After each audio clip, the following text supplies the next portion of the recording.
مالێتە مەشەوانێنی جارێکێ دن سەڵاف بێگومان بریارە ئیرۆس سەعەت سێ نیڤرۆ ئاهات وی دەمیدا صالح مسلم هەفسەرۆکێ پارتیای یەکێتیە دەموکراتیک پێدێ لە ئەوروپا بگەهە باڵافرخانە نێودەوڵەتیە هەولێرێ و بریار واسایەژی سبێدی گەل مەسعود بارزانی سەرۆکی هەرێما کوردستانی بجڤە سەردانا صالح مسلم کو بەرپرسەیەکی ڕۆژاوای کوردستانی کو بێگومان سەردانا چەندین وڵاتی ئەوروپا و بەشداری چەندین میتینگێ کرد و دنهاژیدا ڕەوشە ڕۆژاوای کوردستانی تایبەتی کانتۆنا کۆبانێ هەرچەندە چاودێر دەبێژن کو مەترسیال سەر کۆبانێ ئێدی نەما قەتیە لێ هێرش هەر هەنە مەترسیên لاوەکی هەر هەنە سەردانایی بۆ هەرێما کوردستانی کو بێگومان gelek caran behsê aloziyên peywendiyên navbeyna Herêma Kurdistanê Rojava bi tehdîd jî Partiya Demokrata Kurdistanê digel xweseriya demokratîk ya Rojava tê tekirin ku gelek caran rexna li hevdû digirin ji piştgویxistan aliyan. Her wasa jî biryare ku şandekî xweseriya demokratîk ya Rojavayê Kurdistanê ku niha temsîla her sê kantonên Efrîn, Cizîr û Kobanê dike digel şandekî civata niştimaniya Kurd li Sûriya li Hewlêrê bicive. Gelo dawî pêşhat çawane di niha da piştgiriya nêvdewletî jî li ser astên cuda cuda astên cemawerî, serbazî û siyasî ji bo kantona Kobanê berfirehtir dibe. Îro pênc aliyên serekên Başûrê Kurdistanê li Hewlêrê civiyan. Ew nûnerê sekreterê giştên neteyên hevgirtî li Hewlêrê jî li Iraqê jî beşdarî civînê bû. Êkiş tewerên wan daxwaz kir ku alîkariya Kobanê bête kirin. Nûnerê neteyên hevgirtî jî dibêje ku em daxwazê li civaka nêvdewletî dikin ku alîkariya kantona Kobanê bikin bêguman hêrişên asmaniyên Emerîka jî bu ser molgehên Daeş ve şargehên Daeş li derdorên Kobanê berdewam e. Gelo serdana Salih Muslim bu Herêma Kurdistanê heya çendê dikare ku ev aloziyên di navbeyna di peywendiyên Herêma Kurdistanê hind ehzaban diger Rojava heye ev bête çareserkirin û pêtir alîkariya Rojava bête kirin. Gelek pirsêndin jî çerçevê vê Romala taybet em dê arasteyî mêvanê xwe Fethullah Hüseynî nûnerê xweseriya demokratîk ya Rojavayê Kurdistanê li Herêmê bikin. Belêkay Fethullah tu bixêr bê. Zor spas. Hatina Salih Muslim bu Herêma Kurdistanê ku demekî zor nehatiye gelek caran ji aliyê sêmalka rêgirî jî lê hatiye kirin ku bêta Herêma Kurdistanê verê sefera derve bike gelo dîtnate ve dê bibe pêşhatê bû bajbûna peywendiyan. براستی هاتنا برای صالح مسلم وک هفسروک پیاده د ضمن شاندەیە کێدە یا شاندەیە خۆسەریە دیموکراتیک گوێبین لەوێ دەرکا گەلک جواتی مکەسەف لەگەل نونەری ئەنجومەنە نیشتیمانی کوردی سووری بکەن و پشتی وێژی ئەنجامێ چ ڕێکەفتن دۆرتە هەردوو ئەنجومەنات چێ بڤیان خۆسەریە دیموکراتیک و ئەنجومەنە نیشتیمانی کوردی ئەوێ هەرن وەک جڤینەکێ بڕۆتۆکۆلی لەگەل بەرێز مەسعود بەرزانیجی بسیفەتای سەرۆکی هەرێما کوردستانی بێرونێن و کاری بن ئەنجامێ خوا بۆی پێشکەش بکەن کاگەل و ئەف جڤاتە ناوێ درێژ بکەن وێ کورد بن ئەوانە حەیانەکە نەخویانن ئەمیکاری بلسەر چ لە هەف بکەن چ هەف نەکەن ئەڤژێ نەخویا بن نەمازە ئەوانە جڤاتەیەکەیە ئەوە زەیدی هەفت حەج جڤاتێ ولۆ هەولێرێ چێبوون ولقامش لو تشيبون لأم نجيان حياة حدا كيش توافقات أساسية نجيان على الأقل ما شتى عرض بكاري بنورتا أحدو آلي كردي بريك بخن نمازجت أنا كالمسألة بنران أنجمنا اجتماعي كردي بالشكل لوازج كردي روجا فاي كردستان تبنر خوساريا ديمقراطيك سر عرض واقع شغلي إيش كري دزجات شكري سوبات شكري إيرو برجريات خوردك السي كانتون راجندية هيئات دبلوماسية شغالين علاقات خارجي إيش دكن لسر عرض واقع إيش خلكي بريفة دبن يعني أفتشتنا همو شيء بونو هنا أنجمنا الاجتماعي كردي دعوايا حقك دك أو حقيقة نقلك بدست يعني وصايا وكنت بيجي كل روشافاي كردستاني سي سال نزبوارم شرب الدجواري هي كانتونا نتشكرن خسارة ديمقراطيك ارتشك ديان هزار كسيات يتشكرن جواتا اجتماعية كرديجي لهوليري والاسطنبول اللي جالي جيندن دانشي بتشسر صفر حاضر آيا هناك خسارة ديمقراطيك بالشرط بشرط دوان قبول دكان كل سر بين فرض كان بفي آية تبيجي بكل تأكيد شرط كسك يوم قبول ناقن حيم الجملة الاجتماعية كردي قبول بكل شرط كسك الجملة مقبول بقندر إيشيوي واحترامهم بيقرتن حريق بقاندي إيشي خو كاري خو وتعب خو وخبات خو جكريد هندري رجافاي كردستان ده أو بيقبول كرن الجملة الاجتماعية كردي بشكش كواليسيون سر عرض واقع تشتكي تمثيل لكن مدري سوريا ده جدي مشقي حادركي او بونو شريكي وان دهش بريوان عرض محرر مدري سوريا تنا اما سي كانتون هانو او بشكش نتوا كرد ناين بيروز باهي لما كنا بالشريكي مع ده لحظات بيشيد بمر قال لك شغل اوجه بروجي حردو انجمنا اجتماعي كردي انجمنا قال لي روجافا قال لي روجافا هاتي يعني نماي بو بشك تفدمي او شريكي ما بون لحظات تالي ديج بروجي هاتن كشاندن وتشون قابت الحميزه اسطنبول ودج قامشتو بردان ما خونا كردي افا ذكر ايوان شون كتناف خونا كعربي دق او خونا عربي اعترافي بكردانا كانا تبنا حرسي كانتوني مدبر خطرك ما زندنا ام جالي سوبايا رجيم سوري ده ام مهددا ام جالي كواليسيون مهددا جبر كواليسيون دحميزه تركيا دي وتركيا ولاتك حمو كردك الاستراليا جيزانه قلت تركيا ولاتك دجمني نتوا كرده او حيانا قاعد حميزه ودنا او دايم ببيانا بخو خلاص كن يام بيان كوباني وعفرين وكردي مد هندري رجافاتنا بحاجتي بيان بحاجاتي خباتي جالك جران تدي جفاتا اجتماعي وهند احزاب دن ين روشافا لهوليري عن جالك دفرندن خارجي روشافا كردستاني جلي لخساريا ديمقراطيك دي كان بالتحديد جالك جران نافي بيدتين دبيجن كو ماجيك بيشمرجه هي بهزاران بيشمرجه مويه مدرب هي لباشوري كردستاني اللي جالك جيندن ام دخوازين بچين تفري خباطه روشافا بين لور تاكروي هي ري جريجمتي تكرن افيا حجتك نجا انا كادبيجن اف بيشمرجي وان بري ام وكو حزب ام بشك بج الجمال الاجتماعي كردي ويتشغي اف بيشمرجانا التحاق بفا معسكرات التدريب الدوروبري هوليري دقر لي ريما ندان اف بيشمرجانا جبونستين التدريب كرم باشا ديس مع اعتبار بكن بشك جنتوا خو وبشك خلقي خوي روجافا كردستان ام بيروز باهي جلوان دكن وماغو هنغافا كبيروز بقبري خو بدن روجافا برجريل بر روجافا بكن باشترك البرسد دي موصل شهيد بكمن لي او حجتي وان الجمعان هيدي بامنوي داخل بفن ام مجوار قوتي كرم بك بصفتي رسمي دعواكر صالح مسلم وكهف ساروكي بيد دعوى الوانكر وزير خارجيه كانتونا جزيره بصفتها اخوي رسمي دعوى الوانكر ساروكي كانتونا جزيره دعوى ساروكي كانتونا كوباني انا قاعد ناف شردي دعوى الوانكر نهاتن افانج استحقاقي خود الرفن افانا بزن هرن جم بارتي ديمقراطي كردستاني ايران وبقري عراق عفوا وبقرين وبيجن خساريا ديمقراطيك ري نادم امكار بكن ما ري دايوان بدهان اوفيسي وان هندري قامش لو عمود بدربيسي وسريك يعني هذه ام جوار دو باريزن حيا انا او دروشين ام جوارت باري او نكارم باريس نجي اف قليه هاني اف تشويش السركي شامت في محل خطر كاكسين تشويشك بل كيف فتح لهم دي بيتر سر في برساوين استاش تشينلاي بيامنير مان چوان لشاري سليماني بل بارزان بيما لشاري سليماني خو پیشاندن کی فراوان امرو ری خراوا لسراوي ک لسليماني بگومان نمچان روجا بردام خو پیشاندن گربونوا چالاکی هيا امروش خو پیشاندن کی گرسي باستا وکري ک انجام بدري لسراوي پشگيري لکانتوني کوبانه بکري بزياتر قصه کدن لسرما استا پیامنير مان چوان لنا خو پیشاندن دایا چوانم کاتو باش گر لسر خو پیشاندن قسم بوكي بەڵێ هەکار نزیکەی کاتژمێر و نیوێک دەبێت لەلایەن یەکێتی نیشتیمانی کوردستان و لایەنگران یەکێتی نیشتیمانی کوردستان و هاوکات هاوڵاتیانی سڤیلی شاری سلێمانیشەوە گردبوونەوەیەک ئەنجام دراوە بە مەبەستی پشتگیریکردنی کوردستانی خۆرئاوا و کۆبانی بە تایبەتی بەڵێ لێرەدا ئەوەی دەبینن جەماوەری یەکێتی نیشتیمانی کوردستان لەگەڵ ژمارەیەک هاوڵاتی تر کە وەکو پشتیوانیەک بۆ کۆبانی هاتوونەتە بەردەرکی سەرای شاری سلێمانی سەرەتا خۆپیشاندانەکە لە شەقامی سالمی شاری سلێمانیەوە دەستی پێکرد بەرەو شەقامی مەولەوی دواتر لە بەردەکی سەرای شاری سلێمانیدا وتاری یەکێتی نیشتیمانی کوردستان خوێندرایەوە کە دووپاتکردنەوەی پشتگیری بوو لە کۆبانی و کانتۆنەکانی کۆبانی هەروەها لە زاری ئەندامانی مەکتەبی سیاسی یەکێتی نیشتیمانی کوردستانەوە بازەوە ئەکرێ کە لەلایەن یەکێتی نیشتیمانی کوردستانەوە دان بە هەر سێ کانتۆنەکەی خۆرئاوای کوردستان دانراوە و ئەوان پشتگیری بەردەوامی کۆبانیەکەن و دەڵێن ئێمە کۆبوونەوەمان لەگەڵ کانتۆنەکانی خۆرئاوادا بەردەوامە و وەکو یەکێتی نیشتیمانی کوردستانیش پێشتر گلەی ئەوە دەکراکە لەلایەن هەندێک ئەنجام پەرلەمانەوە گلەی ئەوە دەکراکە یەکێتی نیشتیمانی کوردستان مزایەدە بە کۆبانیەوە دەکات بەڵام ئەمە لەلایەن یەکێتی نیشتیمانی کوردستانەوە ئەمڕۆ لەو خۆپیشاندانەدا ڕەت کرایەوە بەڵێ هەکار ئەگە پرسیارێکتە بێ بەڵێ ڕێژەی بەشداربووانی خۆ پیشاندانەکە کرێ مەزەندە بکرێ چەندن ئەم بە شێوەیەکی گشتی قەرەباڵغە تەحدیدە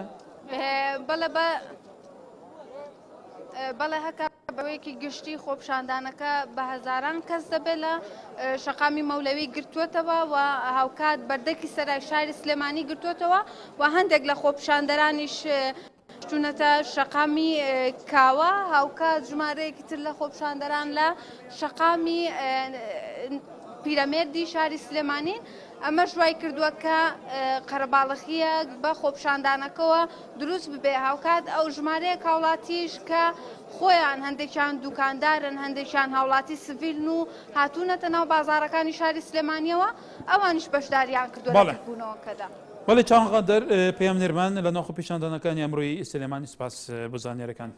ولی کاک فتحوڵا گەلێک جاران تەدی هەندێک سیاسەتوان هەندێک ڕۆژنامەوان هەندێک چاودێرین ڕەوشاوای کوردستانی لەڤێر گەلێک بتوندی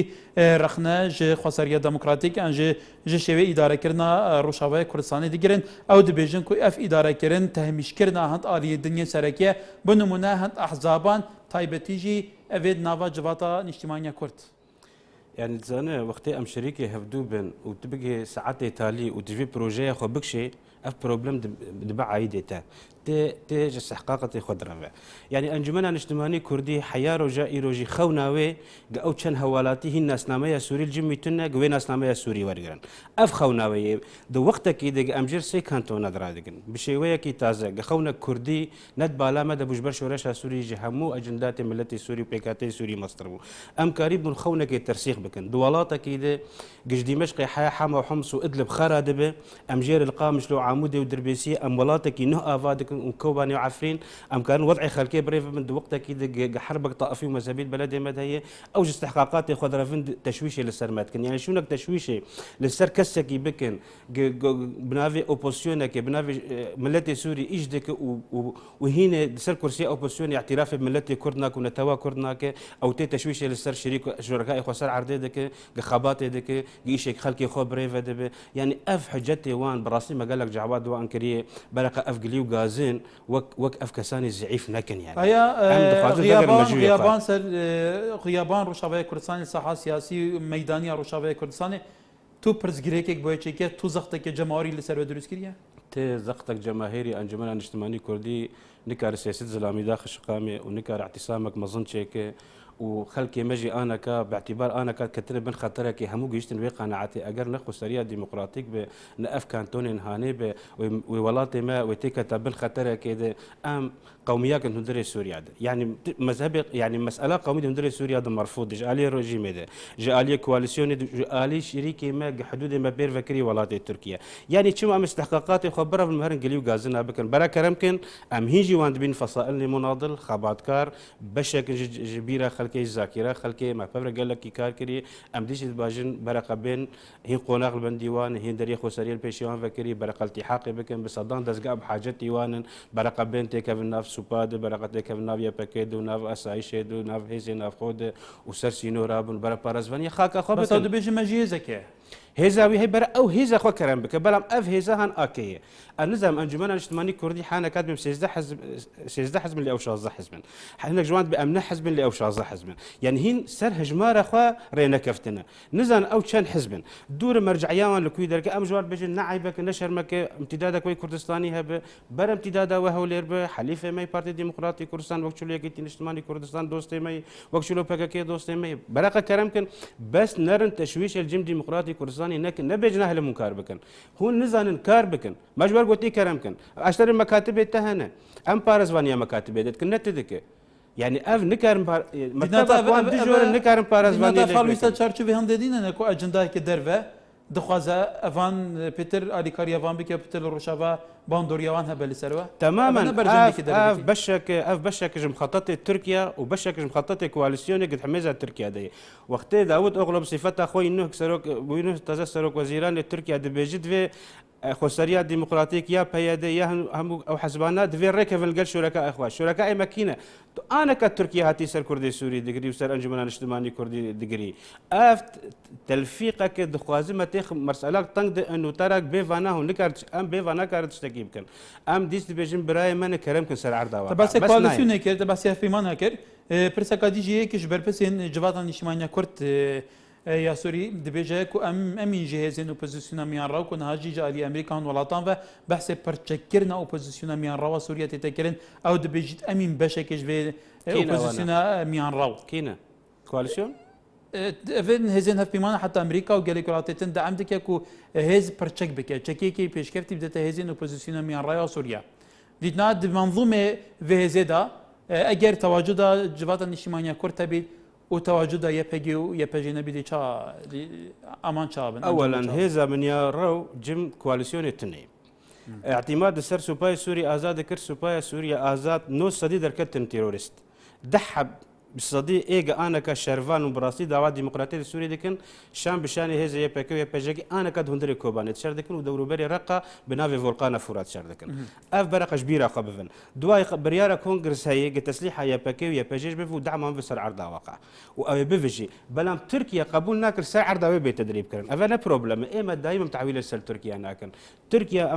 انا كاعتبار كري ولاتك ندوست ونير مستحيل بفدوست ما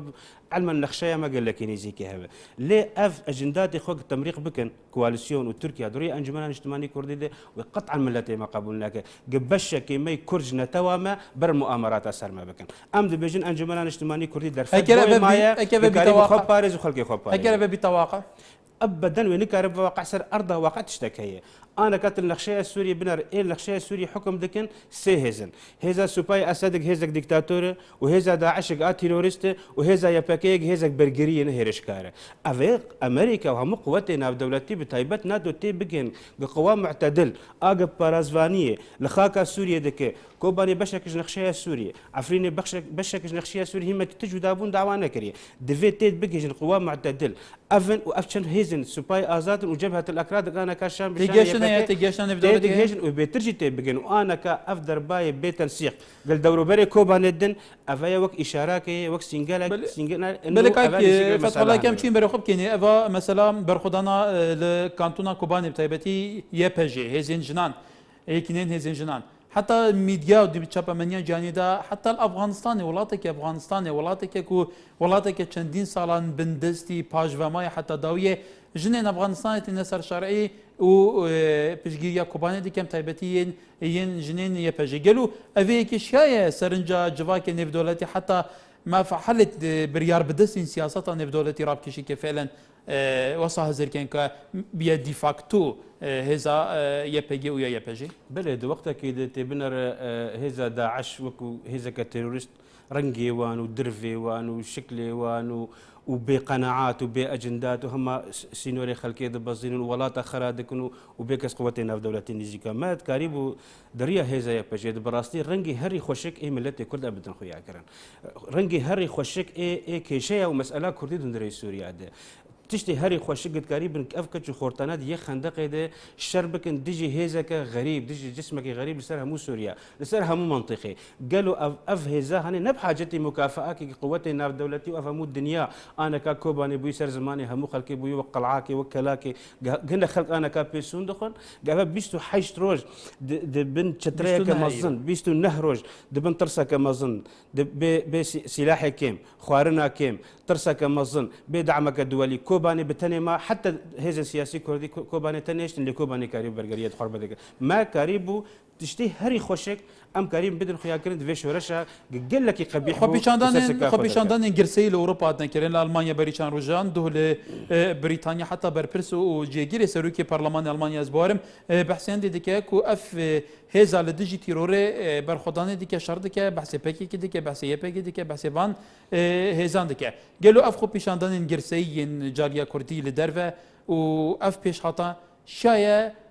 رؤية سياسية ولا تنزل هز برامبر روشافة كردستان بجوهرة بكل تأكيد حر كردك لشونك خو بيشاندانك بك أو لصالح برسامي وصالح كيشامي الحر ولا تكي بتشو ولا سواء خلقي مرشوتات والأوروبا بن سواء روجافا بن لباشور بن لباكور بن لروجلات بن لتشو ولا تكي من حتى الولايات الدراوسية لبنان والأردن بن أم قال لك استفادة بمسألة معنوية لكن حمو خلق بحاجة يفاخو بيشاندانك كيشامة نازبكن كيشامة نبستن الدريار راجيان سر عرضة واقعي تشقى قريب لروشالات كردستان لباكوري كردستان بارچندن بنمونا لروشالات كردستان دمك خلق دقوق والشارع روشالات كردستان نفستيه لدر روشا كوباني ده همو خلق روشالات رابو لباكوري كردستان خو نشاندان حتى نيمچه سرهالدانه كه لور بدهان كز جاليه هزين اولين تركيا واتنا قتل كرن لباشوري كردستان يجي بالتحديد هندك باجان بنمونا سليمانيه خو نشاندان قلب گرسيتر قالوا اوه هي چندكي دي پیامه كه باش بو کو پستوي كل سر الين پیونديدار بو هم بر روشا روشاوا تماما يعني انا كام كارم بيجن تشتي ما بقي انها فيجا بيفي كوباني به ام بحث تشبو يراك بكن ام بيجن بري كوباني بشتي كوباني براستي كوباني بو سمبولك بوها تايبات قلت النخشيه كوباني بك نخشيك هري مهمش نفحر شار برشي كرسي نخشيك شاركي بتشوك امن بلام هندري شورشا سوري دكاري بو شورشا نوزه تردمه يا كم شهر هندري همو سوريا او خورزگار بك يا كم شهر هات رزگار كرن هندري سوريا دو كوباني بو سركفتنا مزنج كردار كوباني تماما يا كم كامتون بوجي بلام دقناعاتي مدى بقوتنا كردستاني بتايبت اما اف انا كاجمر لازم قوتي كردستاني قريب داعم من بو كوباني قوتي كردستاني انا كاد هنا ولاطه بنا مثلا يكيتيو بارتي كارم بوقت ثقل اخوي سياسي كارن قال لك شتابو كوباني بكن بكا كاب ثقل اخوي عسكري كارن قال لك شتابو بكا خلكي مرسل عرضه وقع قال كريا بان لاينا قالك جلو بيتر كربانا وقت تشتي مطلوب كيرفان بارزاني دول باجار سليمانيه دبيجه كوما تشيك وتقمني وخارن بو رشاوي كردستان شانديه دزانت يا جولو بيتر جهاز كردستاني تخواستن بيشكش كوباني كوباني قال لك ما بتني والكوباني حقيقه انا كاجي تشك نجي ناف كوباني تسو با يقدر في باكي باجي وشرفان نجشتنا ناف كوباني شربكن كيلا كوباني ما دعواكر لتركيا وك ولاتك على اساس دراسه بس ما مرك انساني ام قريبا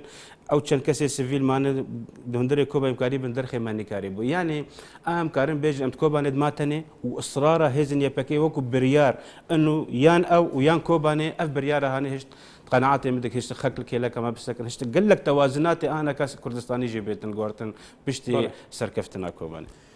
يعني روشاوي كردستاني بتايبت باشور كردستاني اديكاريوان گلی جران کو کانتونا کوبانی جی تخاص کو ادیکاریا وام بکن جبرکو حتى ود بيجن لفيرجي مشار هي بصدان كيلومتر ام روبرو داعش دبين لي گلی جران بر برسيفر مثلا بر برسين حزبان يكتي ايرو كنت نافاخو بيشان دبيجي ام بتمامي اعترافه بهرسي كانتونين كوباني ديكين حتى شار لاني دي بيجن يكتي مزايد لسر كوباني ديكه زرت احزاب باشور كان باش بله يعني ام بهمو هيز السياسي كردستاني ما نا جارك وندجار ونجفاتك نجفات ما تشيك ولقال برلماني كردستاني وقال حكومتها هري ما كردستان ام لقال همو جفاتا بلا وقتي بيجي ازدعم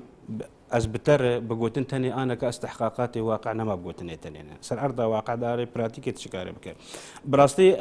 يعني حزب كريم بحزب يا كمين بو يكيتين اجتماعي كردستان ترحاب بحسين كانتوني مكرو بيروز باهي يا كم جي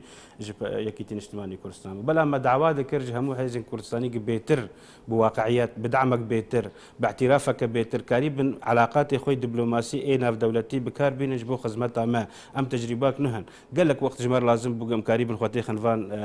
حافل هذا ليه او حد تقصيري اجوان هبو يعني بله بله كرم بين سر مسألة تركيا قال جران خاصرية ديمقراطيك ده صلاة روشاوي كردستان تمدواده که كوالي كاريا داعجي که وكتا قوتي ممرة كي إنساني جي آماده نبو فكر لهمبر كو هولات سيفيل لكانتونا كوباني جبن مترسية در كبن دناج دا إيرو دبيجن كو تركيا همو سربازگين خوا فكرنا بو هذه نف بيمانا كل ور هرشين خو بسر سوريا دس فيك بله تركيا كد بن ضغطك مازون في شارك مازون يعني ناتو ازبركي بيشتو شهر ساعات داق هالوسط خراجين بس بيقوت نقلوا تبدا 10 يا تدجي داعش تركيا نما كارج من باري داعش دركا تركيا اشكربو يوجه هري نشيرين دركا دفيش ورشا تريب تايبد جنگا كوباني ده يعني كوباني فيديو الجمعة هنا بتريني خوا شقا دبابة وتانغ وتوبان دعمي داعش دكا فيديو لاي ما هنا شقا ابو الله سيبل سر حدود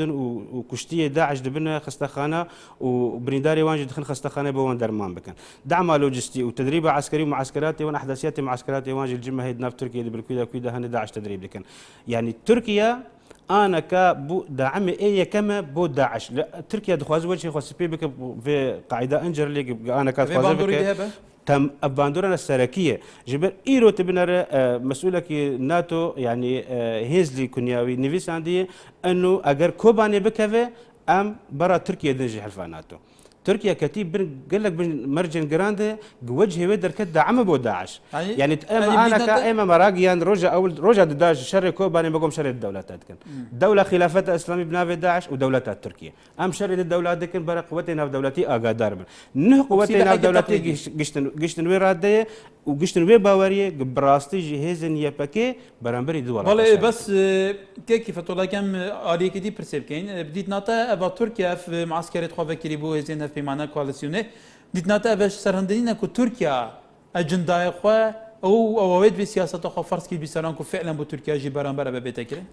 تماما شروط تركيا نما مقبول الجم قوات ناف دولتي بتايبات امريكا نمازك بشتي خواستن او حزام امني فرض بكن يا منطقه حظر جوي فرض بكن قرفت بجالي امريكا جبر بلي كيف والله او انها بلي برزان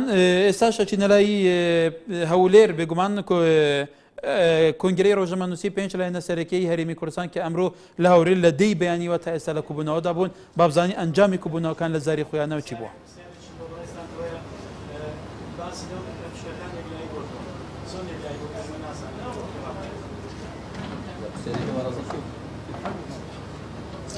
بالنسبة لنيونري يو ان يعني وكو هاندر ووكو اوكا يما بتمانه من هبي قلتي يما فالبشتي داوار رواكاني ايوي بلان وكو فشار بكار هنا نخي و دائما ما كردو بعادة فشار هيش خبوكي بلان وكو دلسوزين واندن وكو وضعك العراق داهي والدنيا فيه والسرقال ما بتهيمن كوي قلت وكان هاتبوك لو كبنو ايما دعوات ما كردان قيش ما كنا كوي يعني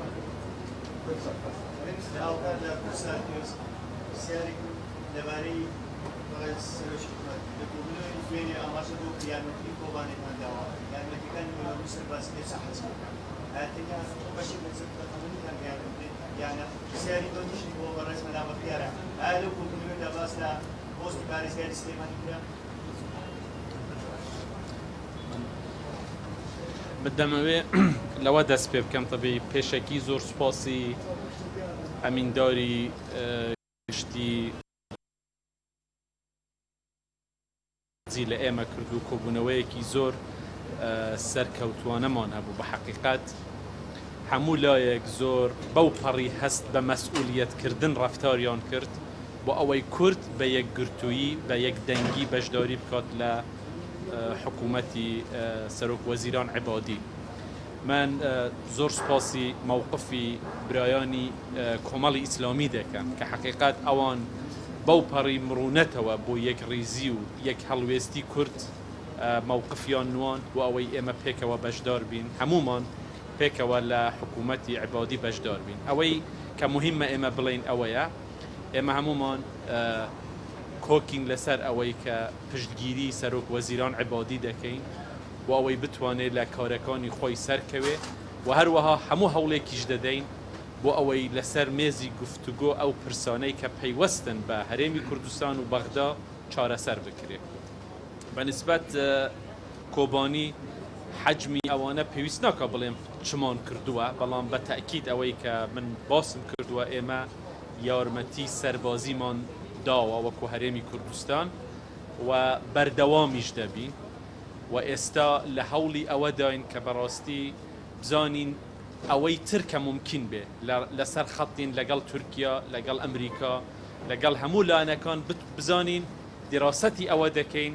وەکو هەرێمی کوردستان ئێمە دەتوانین چ یارمەتی تری زیاتر بۆ کۆبانی تەقدیم بکەین ئێمە لێرەوە دیسانەوە هەر بەناوی کۆبوونەوەشەوە وەکو دەڵێن دەستخۆشیمان کردووە لەو شەڕوانانەی کە لەوێ مقاومەتیان دەکەن ئەو شەڕوانانە جێی شانازی هەموو کوردن ئەمڕۆ و هیوادارین بە هەوڵی هەموو لایەکمان بتوانین کۆبانی لەو محنەتە ناخۆشە ڕزگار بکەین کاک مەلا بەختیار قسەی هەبوو کاکە باڵ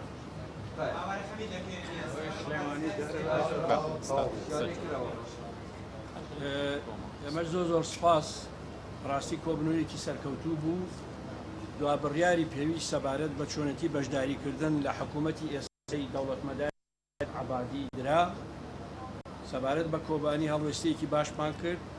سەبارەت بە هێزی پێشمەرگەی کوردستان لە خانەقینەوە تا شەنگال جەخت کرایەوە کە تەواوی توانای حکوومەت و هێزە کوردستانەکانە خینە کار سەرکەوتوو بن و ئێستا ڕاگەیاندنێکی کۆتایی ئەم کۆبوونەوەی بڵاوە بێتەوە تایە هەموو ئەو پرینسیپانە هەموو ئەو بڕیارانەی کە لە کۆبوونەکە دراون و لەمە دووە وەزیرەکانی ئێمە پەرلەمانی ئێمە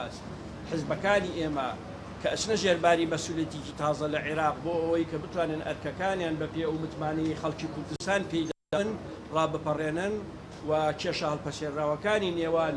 بەغداد و هەرێم ئەو پەڕی هەوڵ بدرێ بە زووتریکان چارەسەر بکرێ بێگومان ئێستا بەلاغەکە دەرەچێ بڵاوی بێتەوە هەموو شتانە لەو ڕاگەیانڕەوەدا ئەبینن سەبارەت بە پارێزگای سلێمانی ئەوە ئێمە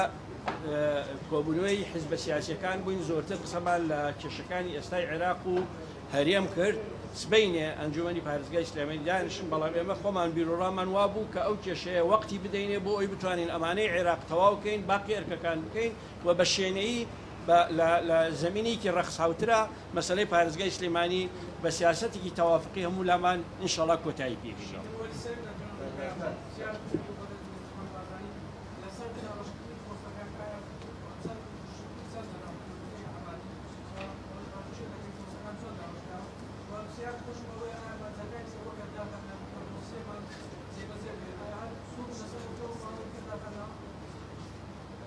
شکەکان تەبی وەزارەتەکان ئەوانەی کە دراون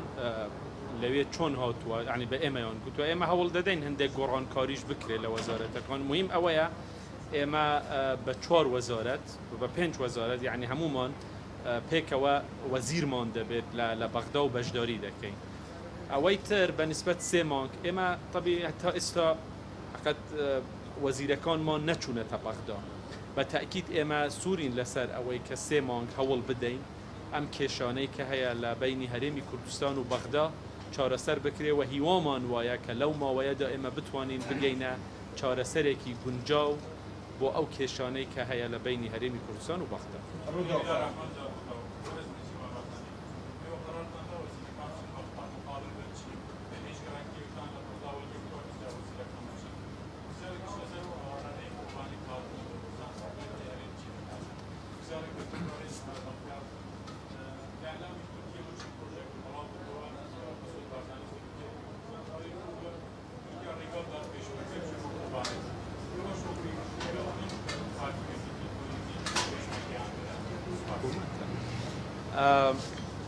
گەرانتی هیچ گەرانتیەک نییە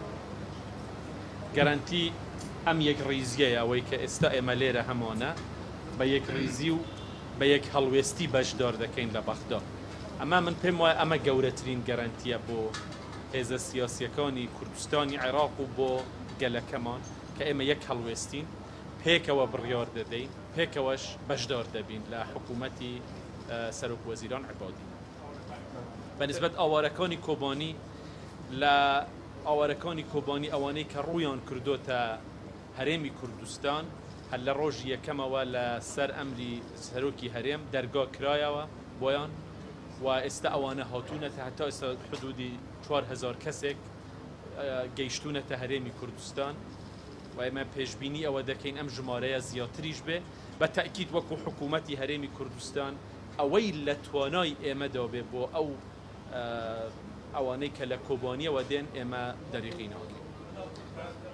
سەبارەت بە ئەو پرسیاری کە جەنابی سەرۆکی هەرێم هەوڵی داوە لەگەڵ تورکیا بۆ کۆبانی بۆ شوێنی تر بێگومان یەکەم حکوومەتی هەرێمی کوردستان بە هەموو لایەکمانەوە چی لە توانە بووە لە ڕێگەی تورکیا لە ڕێگەی وڵاتانی ئیقلیمی ئێرانەوە لە ڕێگەی هاوپەیمانانەوە هەرچی توانایەکە بۆ خراوەتە کار کە کۆبانی بەڕاستی سەربەرز بێتە دەرەوەتیایە و ئێستا هەروەکو بەڕێز سەرۆک وەزیران فەرمووی هەوڵێکی تری جددی باشتر هەیە کە ئەگەر سەر بگرێ بە دڵنیاییەوە کارێکی گەورە ئەکرێ بۆ کۆبانی و درێغی نەکراوە لەو بارەیەوە زۆر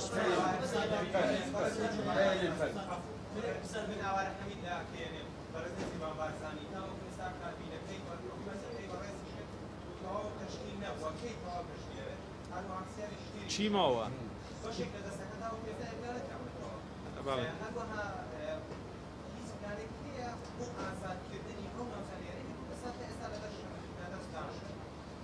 خۆی حکوومەتی هەرێمی کوردستان تەبێ ئەوەی کە بڕیار دراوە وەزیرەکان هەمووی دەست بەکار بوون ئەوەی کە ماوە ئێمە لەگەڵ حزبەکان لە گفتوگۆداین بە تاکید ئەوەی کە پێویست بێ ئێمە دەیکەین و ئێمە بە حقیقت لەوەدا هیچ کێشەیەکمان نییە لە هەرێمی کوردستان یعنی بۆ ئەو پۆستانەی کە بدرێ بە حزبەکانی بەشدار بوو ئێمە مەبدەئەکەمان لا مهمە مەبدەئی ئێمە ئەوەیە کارکردنی پێکەوە بڕیاری پێکەوە حکوومەتێکی هاوبەش پێکەوە و تەحملی مەسئولیەتیش پێکەوە لەوەدا ئێمە کۆکین لەسەرەوە و ئەو پۆستانەی کە هەیە ئەو دەستانەی کە هەیە بە تاکید ئێمە تووشی ئەم مەسەلەی شەڕی داعش بووین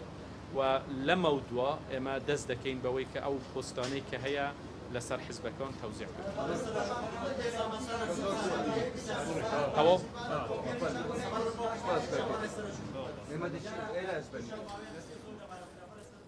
بەڵێ ئەو کنگرە ڕۆژنەمەڤانیا شاندێ هەر ئانکو بەرپرسین شاندن هەر پێنج ئالیەن سەرێکی بوو لە هەولێرێ بەڵێ ئەکای فەتوەڵای کە دای پرساتە ئەوان گەلێک جاران بەحسەی کوبانێک کرد گەلە بەحسەی کوبانێک کرد ئەگەر زۆر بکورتی بەرسەوا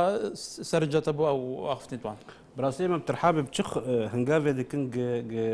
يعني برجرير ولاتي ما بك دعمك ولاتي ما بتايبت مسألة كوبان يعني كا تشتي أنا كا جماعتي باسكر الأما زانج قريب حياة حدك بهلن دربية أسمين الدور بري كوباني بين دان في شارع داعش قال لك كيف بسر كوباني أف تشتي أنا كا بحث كرن دفي جفات أخوذ أو بكل تأكيد دعم ببوك مسألة ما كردستاني قام قريب بجفي سينوري خوي كردي إيه طنق أم قريب ندر كابن يعني. بله فتح الله حسينين ونير خسرية ديمقراطية روشافي كردستاني لهرما كردستاني سباس بوتن بله تماشا النجا تارو مالا كدن أو شروع كردنا بابته كدن جرمي روجافا كردان لفر لاستوديو عرتيات شاد بختور